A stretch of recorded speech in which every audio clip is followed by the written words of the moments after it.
Les Sixers. Philly Philly de Pennsylvanie. Voilà, Yes, c'est ça. sir. La ville de naissance de Kobe. On Si je dis pas de s'installe. bêtises. Oui, from Philadelphia. Sacré Kobe, et oui, et des grands playgrounds de Dion Waiters. On s'installe pour parler de nos amis les Sixers. Il y a plein de choses à dire pour ceux qui l'ont vu. On a déjà fait un apéro Rockets, parce qu'il fallait qu'on parle de choses qui n'ont pas forcément très bien. En soi, quand tu vas à Philadelphie en ce moment, les choses vont plutôt bien, ça va. Tu peux avoir une certaine dose de déception peut-être par rapport aux attentes quand même. C'est ça. C'est-à-dire, ils sont quoi? Ils sont 5e? Oui. Ah, c'est 5e à la mi-saison. Tu es- Quand tu fais le je pense report. pas que, voilà. Non, bien sûr, quand tu fais le report de la mi-saison, je pense qu'ils n'avaient pas prévu d'être top 5. Plutôt top D'accord. 2, tout à fait. Ouais. Voire top 1, comme ça a été clamé pendant la pré-saison. Mais, ce qui nous intéresse surtout, c'est qu'en effet, au niveau de la bonne entente et la bonne ambiance, on est sur 4 victoires de suite. Et surtout, il y a un stretch intéressant, et on a besoin de votre avis là-dessus, car nous allons en débattre aujourd'hui, en cette terre sainte. C'est cette situation sans Joel Embiid. Joel, il y a quelques jours, Contre Casey, je crois. nous avait claqué son doigt. OKC, c'est disloqué, c'est ça, hein. Uh-huh. C'était pas cassé, hein. Il se l'est Non, mais disloqué, c'était je crois. sale, hein. Putain, Oui. la photo là, sur les réseaux. Ah bah, comme ça, là. Cric-crac. Comme dirait la bibliothécaire. Ah, c'était sale. Ouais, tout à fait. Et donc, du coup, c'est passé le stretch suivant. On a donc vu les Sixers sans Joel Embiid, avec plein de petites modifications, des choses bien, des choses moins bien, et il faut qu'on en parle. Oui, bah parce que, de manière évidente, malgré tous les soucis qu'il peut y avoir, on en avait parlé quand on a fait l'apéro sur les trades, tu sais, on sait les trades des Sur les contenders, on contenders, s'est oui. dit comment ils peuvent se renforcer, on a mis les Sixers dedans, on a tout de suite parlé de spacing et de qualité de shoot. Et de création aussi en sortie de banc. Mais ouais, création sortie de banc, mais spacing et qualité de shoot, genre là. Donc là, c'était le souci et tout, et et il était identifié ce souci. Ensuite, il y avait Joel Embiid, même si on peut quand même le dire, sa saison, elle est moins bonne statistiquement, et même en termes d'impact, elle est moins bonne que la dernière. Il était candidat MVP la semaine dernière. Quand je et- dis impact, c'est pas que statistique, c'est l'impact Tout à concret fait, dans le l'impact match, global, dans le jeu. tout à fait, tout à fait. Il y a plein d'éléments sur lesquels il reste encore très très impactant, mais c'est vrai qu'il y a eu une Évidemment. baisse. Il y a une baisse évidemment par rapport à la saison précédente où il était candidat MVP. Une bien baisse sûr. qui tombait un peu mal puisqu'il a ouvert sa grande bouche en pré-saison en disant je vais être MVP, je vais être défenseur. Non, il a pas dit je vais être défenseur de l'année, il a dit je vais être Non, MVP. il voulait bien se faire les deux si possible. Ouais, voilà, c'est ça. Enfin, il a ouvert sa Il a bouche. déjà parlé du Deepoy depuis quelques temps. Et on peut pas dire que les actes ont complètement suivi ses paroles. Je dis pas qu'il a été genre mauvais et tout, attention. Hein. Non, bien sûr. Je dis juste voilà, Il y sur a eu- certains cas. Oui, en termes de symbole, Philly était un coup moins bien. De toute façon, c'est ce qui se passe aussi avec les franchise players. Hein. Philly est un coup moins bien par rapport aux projections. Embiid est un coup moins bien par rapport aux projections et ce qui a été dit et ce qu'il a dit. Donc forcément, le lien est fait assez facilement, même si on le sait, c'est un problème qui est plus global. Avant ça, évidemment, les fans des Sixers qui sont en PLS en ayant vu la couverture de cette vidéo, ne vous inquiétez pas, hein, c'est une idée commune. Donc ça ne veut pas dire que Joel Embiid va tomber à Boston d'ici 2 semaines. C'était simplement un petit tac parce qu'en ce moment, ça discute pas mal de... Vas-y, dis-le. Non, il faut bien savoir formuler. Et notamment la phrase suivante, c'est le rôle de Ben Simmons et l'efficacité des Sixers, on va pouvoir juger, maintenant que Joel Embiid n'est pas là. Pour refaire élément par élément, pour monter jusque-là, on a donc eu un début de saison où, comme tu l'as dit, il était un cran en dessous. Mi-raisin, mais On de a- l'équipe en général. Et de l'équipe en On peut général, pas c'est tout pas mettre sur Embiid. Hein. Exactement. Mm. Ça fait 3 minutes qu'on a commencé la vidéo, on n'a même pas prononcé les mots Brett et Brown. Donc évidemment, il faut aussi... Brett et Brown, Tobias et Harris, Tobias et Josh Harris, et Richardson. Fourcade et Korkmaz, bien sûr, bien sûr. Hein? Ah ouais, tout à fait. Tout à fait. Et, les mecs prolongés cet été, hein, James et Ennis, Mike et Scott, on cherche Kyle Allez, et Horford. O'Quinn. Oui, mais Je dis pas qu'il est pas bon. Hein. Non, quand même Je dis pas. juste que son utilisation, ça peut revenir à Brett Brown, mais son utilisation, moi, je suis pas toujours en mode. Non, bien sûr, des fois. Enfin, et lui aussi, finalement, il est peut-être pas si simple que ça à associer à Joel Embiid. Non, c'est Par sûr, exemple, c'est sûr, alors tout à fait, Ford. tout à fait, tout à fait. Et alors qu'on était en train de pas mal en discuter pendant cette année, en se disant, ouais, ça peut être absolument incroyable. Et on vient de parler des Rockets, et dans cette espèce, bah, c'est évidemment très différent, mais dans cette espèce de montagne russe de ce que peut nous proposer Philadelphie, on se rapproche de ce modèle-là, c'est-à-dire des soirées, oh putain, le Christmas Day. Genre. Contre Milwaukee. Genre. No way. What? Genre, Boston, genre, il joue comme ça et tu te dis genre, ok. Genre, qui peut marquer plus de 30 points Qui peut marquer plus de 30 points sur la défense, quoi. Ouais. Clairement. Et là, tu vois Giannis, c'est tout. Tu vois Embiid qui se met en tête de tenir Giannis. Tu vois, non, mais je suis d'accord. Et Philly à domicile, parce que quitte à faire un peu le mid-season report un petit peu, Philly à domicile est une des, si ce n'est la meilleure équipe de NBA, dans le sens où les mecs sont au Wells Fargo, ils ont quoi? Ils ont perdu 2 matchs Attention, ce qu'il y a Miami aussi. En 22-23, oui, mais je veux dire par là, ils sont. Enfin, je veux dire. 22 à la maison. Miami. 19-1, Miami, putain. Voilà, donc. Et notamment. Et les Bucks, au passage, juste 21-2. Tout à fait. Et Miami, notamment, qui s'était imposé à Philadelphie. Mais donc, tu vois Philadelphie dominer à ce point-là certains soirs et nous proposer le lendemain ou le surlendemain des contre-performances, déjà en déplacement, parce que on the road, c'est quelque chose quand même, Philadelphie cette saison, c'est vraiment un cran en dessous. Et à la fois dans le résultat, et même dans le jeu proposé. C'est très bizarre de voir Philly être capable d'être poussé par son public et faire des bonnes performances certaines fois à domicile. Et on the road, tu tombes sur un espèce de gloobie-goulba de basket où tu sens qu'il y a un truc qui coince, quoi. En fait, depuis le début de saison, on avait identifié dans les previews ces histoires de vitesse et d'espace et de spacing et de shooting. Je déteste ce jeu de mots. Fallait le placer. Non, on avait discuté aussi, on s'était dit tiens, genre auquel 5 majeurs, c'est Ben Simmons, Josh, Tobias, Bigal et Joel. Qui shoot là-dedans, c'est qui comment tu joues vraiment avec ce 5 majeurs là, tu vois, je dis pas que c'est pas possible, mais c'est juste on se posait la question de comment Brett Brown allait nous articuler tout ça. Je sais que toi tu vas vouloir passer sur Brett Brown, donc on va parler de lui sur ce début de saison. Mais là, ça se confirme. C'est-à-dire que, comme tu viens de le dire, quelle est la vraie identité de cette équipe des Sixers, en fait, là, telle qu'elle est actuellement? Ok, on a compris, ils sont capables de grave bien défendre. Là, j'ai noté, là, à ce jour, tu es 4e meilleur defensive rating de la ligue. Ok. Tu vois, genre, avec des efforts de tout le monde. Hein. C'est sérieux. Genre, leur rookie, là, en plus, ils ont pécho... voilà, hein, ils sont allés récupérer le petit frère de Scottie Pippen à la draft, tu vois, donc forcément, non mais c'est vrai, tu vois. Il est terrifiant à Brooklyn d'ailleurs. Le petit frère ou le petit neveu plutôt. Ouais. Mais bref, vous m'avez compris. Enfin, tu vois, genre il est alors offensif. Mais le truc c'est qu'offensivement c'est pareil. J'adore Matisse Thybulle, on dit Thybulle. J'adore ce qu'il propose en tant que rookie, il a peur de rien. Tu lui dis tiens. Tu vois le barbu avec le numéro 13 là, tiens, tu vois, tiens, ça c'est Bradley Beal, tiens, vas-y, tiens, Kyrie Irving, vas-y, tiens, machin, vas-y, et ainsi de suite, et ainsi de suite, et ainsi de suite. Par contre, c'est vrai qu'en attaque, finalement, il a les mêmes défauts pire même que ses copains, c'est-à-dire que c'est pas d'une fiabilité incroyable dans le périmètre. Ça peut rentrer à 3 points, mais bon. Pas un vrai ball handler non plus. Donc, d'ailleurs, l'attaque de Philly, aujourd'hui, 20e à l'offensive rating. Merde, quoi. Tobias Harris, Joel Embiid, Al Horford, Ben Simmons, t'es 20e à l'offensive rating, c'est quand même des joueurs, intrinsèquement tu les prends un par un, c'est quand même intéressant en attaque.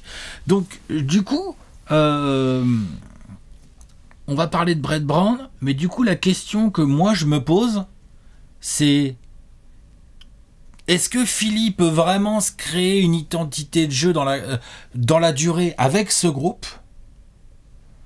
Est-ce que Brett Brown est l'homme de la situation pour faire ça?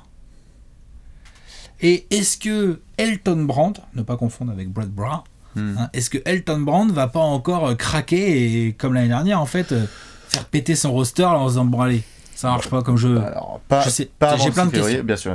Pas avant le 6 février, je pense, par rapport à répondre à celle-là.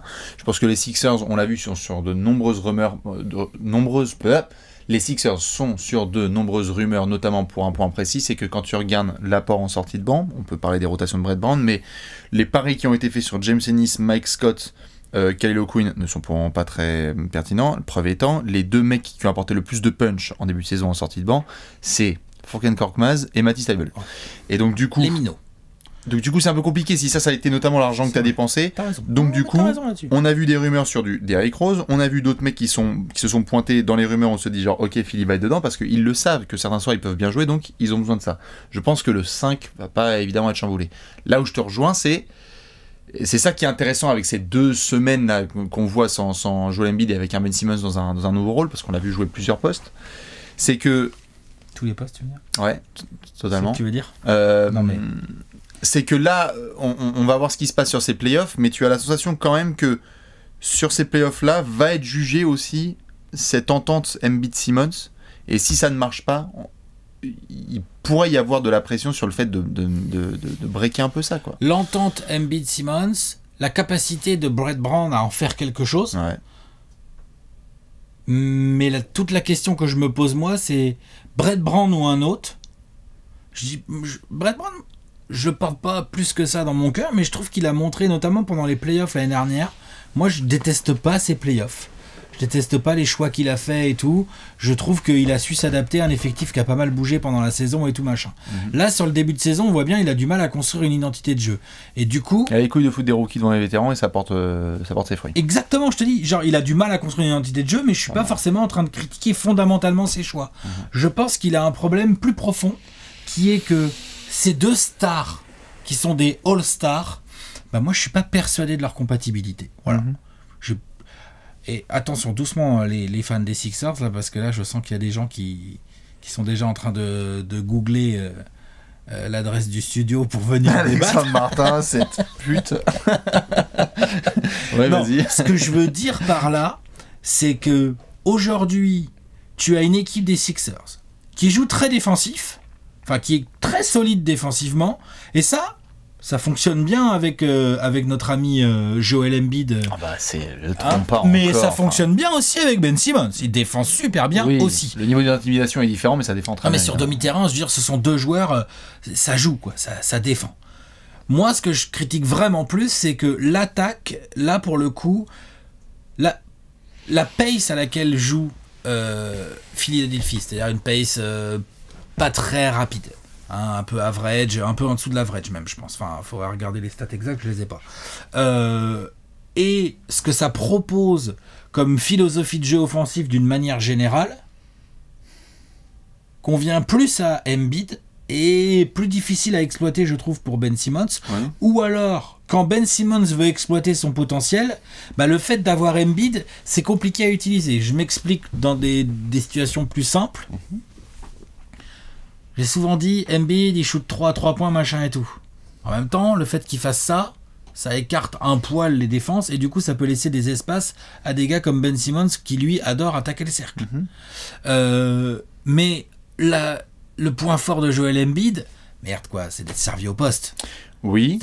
Je dis pas que Ben Simmons ne peut pas servir Joel Embiid au poste, je dis pas qu'il n'y a pas un équilibre à trouver, je dis que 2 joueurs aussi dominants, avec des conflits d'intérêts aussi gros en phase offensive, c'est pas simple. C'est pas facile. Bien sûr, c'est pas facile. Mais le premier à avoir notamment réagi là-dessus, et c'est une initiative de la part de Joel qui a marqué pas mal de monde sur début janvier, là, quand il s'est blessé, c'est que Embiid a été le premier à s'exprimer là-dessus. On avait vu qu'il y avait eu du clash un petit peu, enfin du clash. Il y avait eu de la remise en cause de Charles Barkley, Shaq, à dire if you're a real big man, you go down low, you get to the post and you score buckets. Ah, je sais. J'adore. Je fais le Shaq. Le Shaq. En même temps, il a pas complètement tort. Il a pas complètement tort, mais le truc c'est que Joel Embiid a donc écrit sur The Players Tribune, pour ceux qui l'ont pas vu, une lettre très émouvante, notamment sur le fait qu'il avait envisagé d'arrêter le basket avant même d'arriver en NBA, parce qu'il y avait eu notamment un de ses amis proches qui était décédé quand il était en pleine rééducation. Et il explique toute sa story, de montrer en quoi le basket l'a aidé à pousser, et que en fait, dans son dernier paragraphe, c'est assez marrant et je vous conseille vraiment d'aller lire, parce qu'il dit: je peux pas être un traditionnel big man. Désolé Shaq, désolé Chuck. Je peux pas aller au poste et faire ça et faire ça. C'est un different game. On est en 2020. Il faut être capable de jouer à l'extérieur, etc. Qu'on soit d'accord ou pas avec lui. Moi, je pense que t'es comme moi. T'es d'accord que quand le mec il est au poste, la terre entière se tremble en fait. Parce que quand Joel Embiid est au poste, c'est à soit lancer, soit kick out, parce qu'il est très bon en plus. Moi, je pense qu'il est peut-être l'un des rares big man qui justement peut. Même qui dans peut, l'ère moderne. Exactement, qui peut en fait, dominer. Ça l'empêche pas de prendre quelques petits 3 points. Quelques petits 3 points de fait. Mais il y a une tendance un peu extérieure. Mais donc, du coup, moi, ce qui m'étonnait avec ces propos-là, c'est que tu sens que on est hors contexte devant les caméras où il y a plusieurs médias. C'est une lettre ouverte. C'est lui qui parle. Et donc, il affirme clairement que il faut le laisser tranquille par rapport à ça, parce que c'est comme ça que doit qu'il doit jouer et que doivent jouer les pivots en quelque sorte. Donc, même je si suis pas d'accord. Moi. Bah, on peut ne pas être d'accord, mais Personnellement, tout à fait. Mais ouais. ce sont ces propos qui sont tenus là. Ouais, donc, bah, donc, je pense pas qu'à ce moment-là, il se soit exprimé en se disant genre je vais faire ça pour essayer de faire la com ou que ça. Non, je pense que vraiment Joël. Et il l'a terminé là-dessus en disant bon maintenant ce qui est très drôle d'ailleurs à suivre, hein, il a dit bon maintenant j'arrête de parler et je veux remporter un titre, donc il va essayer de faire ça en retour de blessure, mais je suis d'accord avec toi, il va falloir voir comment est-ce que les deux joueurs peuvent s'associer, parce que sur la carrière Embiid plus Simmons, c'est pendant sa saison rookie Ben Simmons il finit la saison régulière solo. Enfin, je veux dire, Embiid est blessé, ils font quoi, 15 victoires de suite avec Ben Simmons qui est truc. C'était parce qu'il était rookie. On n'en a pas fait une blinde. Et là, même s'il y a eu des résultats sympas, bon, ça a été taper les Knicks, les Bulls et les ça Nets. va, ça a tapé de la merde, hein, par contre. Hein. Ça va, désolé pour les Knicks, les Nets et les Bulls. Excusez-moi les Nets, mais les Nets, voilà. en ce moment, c'est le paillasson de tout le monde. Un petit peu, et tu t'es incliné contre Indiana et Dallas, des équipes un peu au tableau, donc forcément, ça a montré aussi ses limites. Mais donc, du coup, si Philly commence à faire des potentiels résultats... C'était avec Joël, non ? Non, je crois pas. C'était sans Joël ? Ouais. Très bien. Je crois que c'est le premier sans Joël. Si je dis pas de bêtises, là, j'ai le calendrier. Là. Bref. Oui, mais donc pour le coup, ça va être juste intéressant de voir, vu là ce qui se passe, c'est-à-dire 34 points, 12 rebonds, 12 passes, premier joueur à faire ça avec une chaussette c'est rouge. Le match d'hier. C'est le match d'hier, tout à fait, mais vu qu'il y a 3-4 victoires de suite là, si tu commences à en faire plusieurs, et on sait comment se passe la narrative, s'il commence à avoir ça et que le retour de Embiid pose quelques soucis en termes de production, c'est pas forcément que ce sera notre faute ou quoi que ce soit, mais le sujet va devenir un sujet. Après, comment est-ce que tu le règles ? T'es on the fly, enfin, je veux dire, t'es en plein milieu de la saison, tu peux pas... Non, je pense pas non plus. Tu peux pas régler ça comme ça du jour au lendemain. Ça me paraîtrait... Il me surprendrait, là. Tout à fait, c'était sans Embiid. Contre Boston. Le truc, moi, j'ai vraiment ce questionnement, là, qui commence petit à petit. En fait, je l'avais déjà la saison dernière.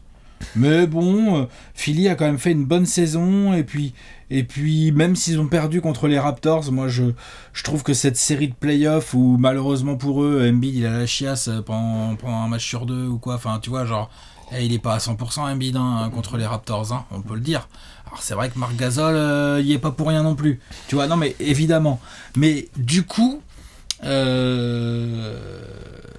moi franchement j'adore Joel Embiid, je trouve que c'est un joueur absolument incroyable, et je suis plutôt d'accord avec le Shaq, et ça m'énerve qu'ils disent qu'ils doivent jouer trop dans le périmètre, parce que j'adorerais le voir plus souvent dessous. Vas-y, ok, on est en 2020, pas de souci, il prend quelques 3, il en met pas tant que ça, hein. Joel Embiid il shoot à quoi, 31, 32%, on se fout de la gueule de Giannis quand il prend des 3, Joel Embiid je sais pas s'il a un tellement meilleur pourcentage que Giannis Antetokounmpo, tu vois, de loin, je trouve, tu vois, et Giannis lui par contre il y va au mastic dessous, beaucoup plus que finalement en proportion que Joël. Parce que notamment Giannis n'a pas de joueur type Ben Simmons dans son effectif. Et je fais exprès de prendre Giannis. Parce que Embiid, lui... dans la construction de l'équipe. Enfin, Exactement. Moi j'ai un rêve, et je n'ai pas peur de l'assumer, malheureusement, qui consiste à la base à casser la paire Ben Simmons-Embiid. Moi j'adorerais voir, que ce soit à Philly, comme a décidé de le faire Léonce sur la couve, sous une demande d'Alex. T'as vu comment je fais la justice ou pas? Sous une demande d'Alex. Ou ailleurs, je m'en fous. Mais j'adorerais voir Ben Simmons, un pivot qui sait s'écarter, mais dont c'est le vrai job, pas un dominant dessous. Des bons shooters autour qui savent défendre. J'adorerais voir Ben Simmons. Lopez avec j'adorerais voir Ben Simmons dans le spot d'un Giannis à Milwaukee. Oui, je comprends. J'adorerais voir ça pour voir. Mais moi aussi j'aimerais. Après c'est de la fiction, là je fais du basket fiction. Mais ce que je veux dire par là, c'est que plus ça va, plus le temps avance, plus entre les soucis réguliers de physique d'Embiid, c'est pas une surprise, on le savait dès le début et tout, que le mec était quand même un peu fragile. Je veux dire, c'est quoi sa grosse saison Embiid, c'est 63 matchs ou un truc comme ça, enfin tu vois, et ça risque d'être comme ça. Ça risque d'être comme ça souvent, tu vois. Et le côté genre pas si simple que ça à allier au style de Ben Simmons, je trouve que pour l'instant, par la force des choses, parce que Joel Embiid est une espèce de beast au scoring absolument incroyable. Quand il est en forme, qui peut empêcher Joel Embiid de scorer? Franchement, c'est juste impossible. Enfin, tu vois, dans la ligue actuelle, il y a les arbitres éventuellement, et puis Marc Gasol, selon les fans des Raptors. Mais donc, le truc, c'est que je trouve que ça bride un peu Ben Simmons. Et pourtant, lui, à cause de son manque de shoot, donc à lui aussi de travailler là-dessus. C'est vrai que si Ben Simmons avait un peu plus de shoot, il serait tout de suite plus compatible avec Joel Embiid aussi. Je ne veux pas nier ce qui est de l'évidence. Mais ce que je veux dire par là, c'est que des fois, je me dis que les Sixers, est-ce qu'ils seraient tellement moins performants, ça va peut-être être un blasphème, mais est-ce qu'ils seraient tellement moins performants avec une raquette Tobias Harris à leur Ford, avec Ben Simmons le ballon en main, Josh Richardson et Bradley Beal à la place de Joel Embiid. Je vois ce que tu veux dire, et je pense qu'il y en a qui transpirent fort dans cette question. Bah là, il y en a qui écrivent non en majuscule. Bon, tout à fait. Allez-y. Non, mais ce que je veux dire, juste pour... Je pose la question, je veux réfléchir à ça. Pour répondre à tes questions, notamment, plusieurs points. Le premier, c'est savoir qui tu as envie de conserver. Entre un Joel Embiid et un Ben Simmons, moi, la question ne se pose pas, je prends le pivot. Mais c'est juste mon avis personnel. Tu prends le pivot, je prends le pivot complètement. Pourquoi juste, vas-y. Parce que c'est pas très l'air moderne quand même. Parce qu'il est trop dominant, c'est ça? Parce qu'il est juste trop dominant. Tu prends Joel Embiid, tu prends pas le pivot en fait, tu prends Joel Embiid. Oui, je veux dire par le pivot, c'est je prends le pivot camerounais. Non mais tu prends Joel Embiid. Je prends Joel Embiid. Pour des raisons qui sont simples en termes juste de domination offensive, de polyvalence, de ce qu'il est capable de faire des deux côtés, parce qu'en défense, et qu'en plus on est les premiers à dire ouais bof, mais qu'en termes d'intimidation, Joel Embiid ça reste quand même une dinguerie. Donc moi c'est à titre personnel je ferais ça. Ça, c'est la première des choses. Quand tu poses la question par rapport à est-ce que... Parce que là, quand tu poses la question est-ce qu'on serait pas mieux avec une raquette Tobias Harris à Ford, c'est que ça inclut le fait est-ce que Joel Embiid est si important que ça? Enfin, en gros. Enfin, si important que ça, mais est-ce que ce serait pas bien de le transférer pour un autre joueur? Si tu te dis je fais une Ben Simmons team, pour moi, tout aussi fort qu'il soit, Embiid n'est pas le pivot idéal de ce schéma. Pour moi. Et d'ailleurs, Attends, si tu fais une Joel Embiid team, eh ben tout aussi fort que ce qui soit, je ne suis pas sûr que à court ou à moyen voire à long terme, Ben Simmons soit le ball handler idéal. C'est ça que je veux dire en fait. Donc, je le mets dans les deux sens. Tout à fait. C'est pour ça que dans mon modèle personnel, toi tu veux Bradley Beal avec Joel Embiid quoi. Non mais je dis Bradley Beal mais j'en ai d'autres en tête. Vu ce qui se passe en ce moment cette saison, si tu me demandes de mettre Chris Paul à la place de Ben Simmons, par exemple, tout à fait. Je dors complètement différemment si je suis un fan de Philly. Pour des raisons et c'est pas une question forcément d'intelligence de jeu ou d'expérience ou quoi que ce soit, mais c'est juste ce que tu apportes. C'est ça. Le deuxième élément, c'est que je pense qu'on l'a beaucoup sous-estimé parce que ça a été le bordel cet été et qu'on n'a pas trop suivi ça parce qu'on était emmené dans tous les sens avec les mouvements qu'il y a eu, mais Jimmy Butler. C'est-à-dire je pense qu'il y a 2-3 regrets quand même. Je veux dire, c'est bien d'avoir pu récupérer Josh Richardson. C'est bien, il fait une saison correcte et il a été joueur de la semaine, etc. Mais je pense qu'en termes de pur joueur qui va gérer sur pick and roll, pouvoir provoquer des lancers francs, Philly est une équipe qui provoque peu de lancers francs. Pas assez. Pas assez. Et donc, un joueur fort comme ça, c'est-à-dire ce modèle... Je crois qu'il peut y avoir une compatibilité Ben Simmons, Joel Embiid, mais pour moi, ça ne doit pas être avec un ailier fort comme Tobias Harris qui du coup a la balle en mid-range joue à 3 points, mais plutôt avec un arrière capable d'avoir le ballon. Et donc tu peux avoir un Ben Simmons dans un rôle totalement polyvalent, d'aller au rebond offensif, tu peux avoir des pick and roll, enfin je veux dire tu peux avoir un arrière qui a la balle avec un écran de Ben Simmons qui peut être le rollman, donc il peut aller vers le panier avec Joel Embiid dans le corner, ce qui est une grosse dinguerie. Josh Richardson, je l'aime bien, mais c'est un peu limité en termes de création balle en main sur pick and roll. Et même de shoot, il est pas si fort que ça. Il en met. Tout à fait. Et il est pas non plus, tu vois. Donc pour répondre à ta question, je comprends ton modèle et je pense que on aura l'occasion d'ici quelques années de voir peut-être Ben Simmons en solo au centre d'une équipe. Exactement. Au-delà de mon modèle, modèle qui est, c'est pas que j'ai un modèle forcément, je veux Ben Simmons en solo aux Sixers ou c'est plus que je commence à me dire est-ce que finalement pour les Sixers ils font leur choix, mais que ce soit autour de Ben Simmons ou autour d'Embiid, est-ce qu'il n'y a pas un truc plus fort à construire? Je commence à me poser la question, c'est le genre et je me la pose déjà depuis un petit moment en fait. Bien sûr, c'est le genre de match le 25 décembre qui fait que quand t'es dans les bureaux de Philly, tu fais genre vas-y c'est bon. Le truc c'est que leur défense. Vas-y c'est bon. Le truc c'est qu'on oublie aussi parce que là quand les shoots rentrent et qu'ils défendent comme ça, tu fais le truc aussi c'est qu'on oublie quelque chose. On a parlé les deux côtés du terrain de Joel Embiid, mais Ben Simmons aussi en fait. Ah oui, totalement. Et en fait le truc c'est que du coup ils peuvent tout switcher, ils ont de la longueur, c'est l'enfer à attaquer leur truc. Clairement. Leur truc c'est l'enfer à attaquer. Sauf que le problème c'est que eux quand même, depuis ce début de saison, avec ou sans Embiid, Ben Simmons en feu ou pas, c'est pas ouf l'attaque de Philadelphie. Ça patine, tout à fait. Mais t'es d'accord, tout à fait, mais là où il n'y a pas de surprise, juste, si je me permets, c'est que quand tu es dans un effectif où tu enlèves 2 de tes 5 titulaires et que un des titulaires que tu as perdu, c'est un de tes meilleurs créateurs balle en main et provocateurs de lancer franc. Et l'autre, franc. c'est ton meilleur shooter. Faut pas. Et l'autre, c'était ton meilleur shooter. Hein. Faut pas, tout à fait. JJ Redick, je fais allusion à JJ Redick. Faut pas s'étonner, évidemment, que Rossimo il puisse avoir des trucs. En fait, moi, j'avoue, après, les gens savent aussi, ceux qui suivent Trash Talk depuis quelques temps, vous irez revoir la preview des Sixers des 30 premiers 30 jours. Moi, j'ai mis 100 balles sur les Sixers et je pense qu'il n'y aura pas de modification avant le 6 février. Hein, on va garder cet effectif-là, ça va être pas mal.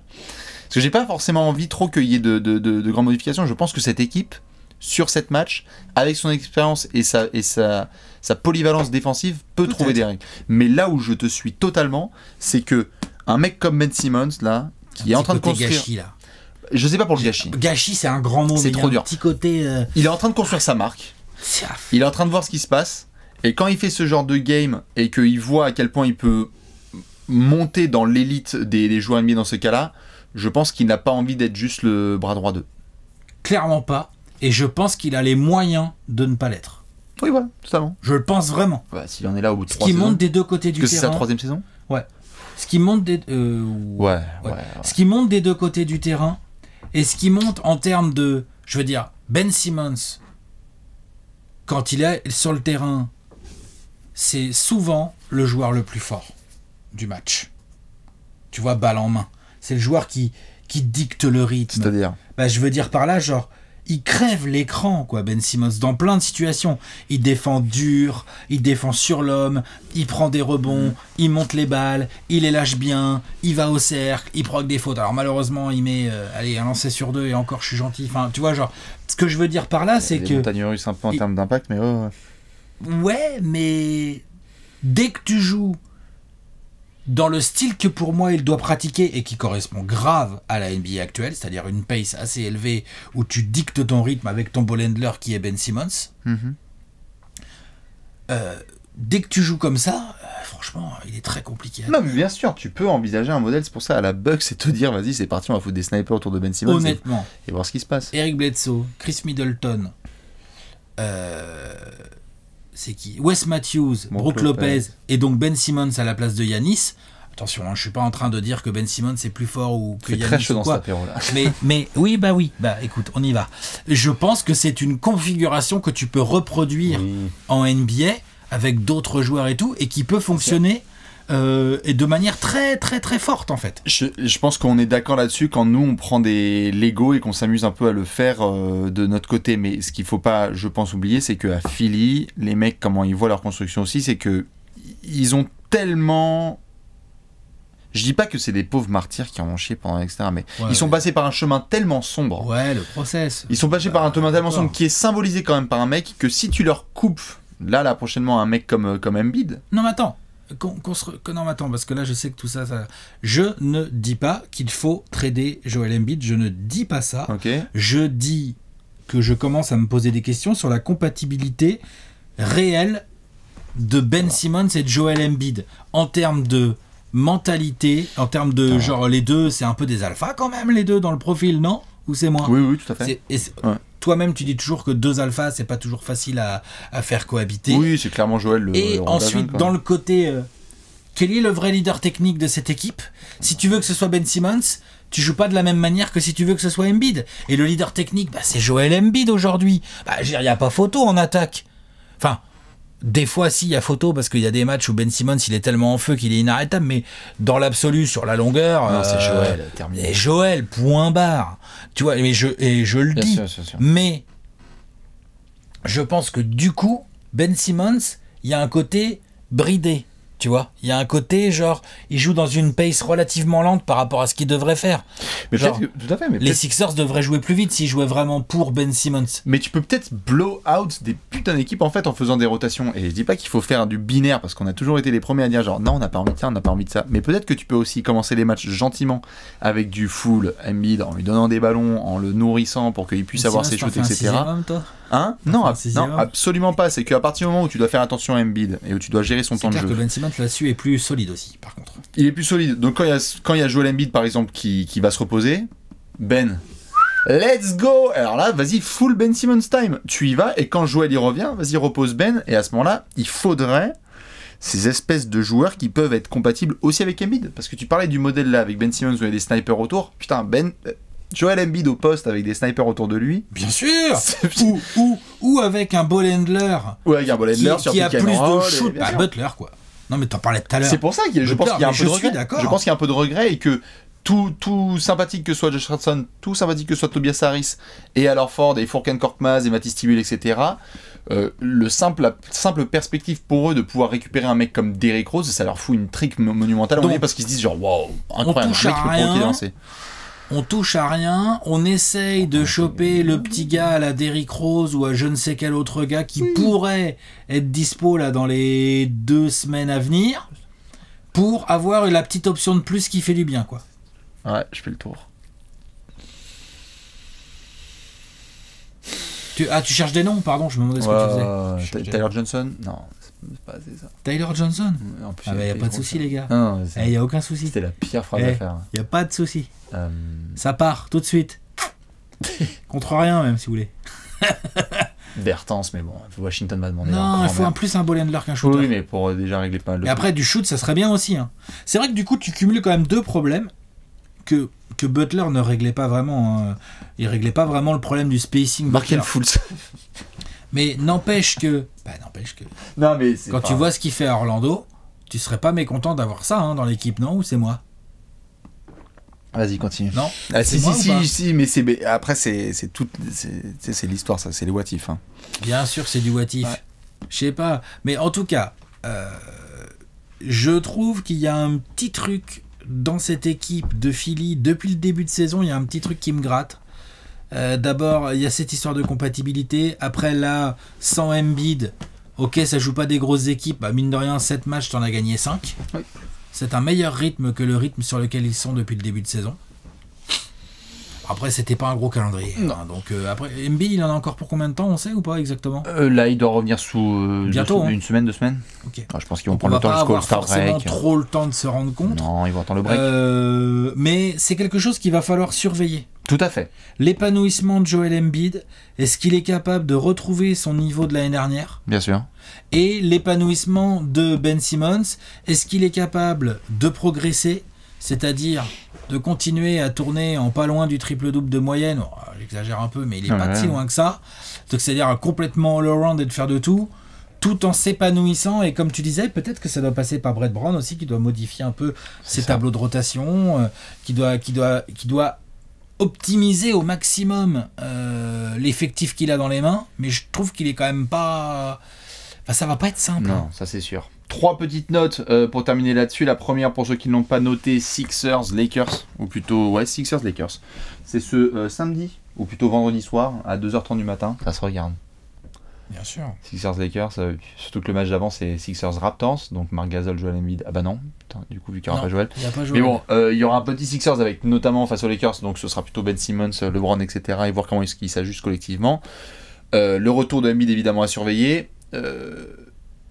La plupart des outils qui sont utilisés, les choix de Brett Brown évidemment, la plupart des outils qui sont utilisés pour projeter, notamment confirment que Philly a un des calendriers les plus simples sur la deuxième partie de saison et il va falloir en profiter en termes d'équipe à affronter. Bah, tu peux pas te permettre de rester 5e de l'Est. Hein. Et surtout, ça mène à ça, c'est qu'on le tabasse depuis des années. Il n'y a pas d'équipe qui vont gagner le titre sans avoir fait de bonnes saisons régulières. Ça arrive une fois tous les 30 ans. Et donc, Philly il faut trouver. Faut au moins que sur les mois de février-mars, ça trouve du rythme. Faut que tu fasses une streak. Le minimum, c'est ça. Et en déplacement, putain, parce que c'est pas possible. À l'extérieur, là ça va, là t'as gagné à Brooklyn, mais... On aura beau me dire, t'as vu le match qu'ils ont fait à Noël, comment ils sont capables de museler les Bucks. Moi, les Sixers que je vois là, ça sort pas les Bucks en playoff, par exemple. Désolé les gars. Pour moi, non. Bah ça fera 100 balles pour la caisse commune, comme on dit. Hein, n'est-ce pas? Du coup, les fans des Sixers, dites-nous ce que vous avez pensé de tout ça. Est-ce que vous êtes d'accord avec le fait qu'on envoie Joel Embiid à Boston? Elle est belle cette coupe. Elle est magnifique. Magnifique cette coupe. Et évidemment, nous on se retrouve très vite, notamment sur les soirs pour Sixers Lakers. Des bisous. Ciao. Ciao, ciao.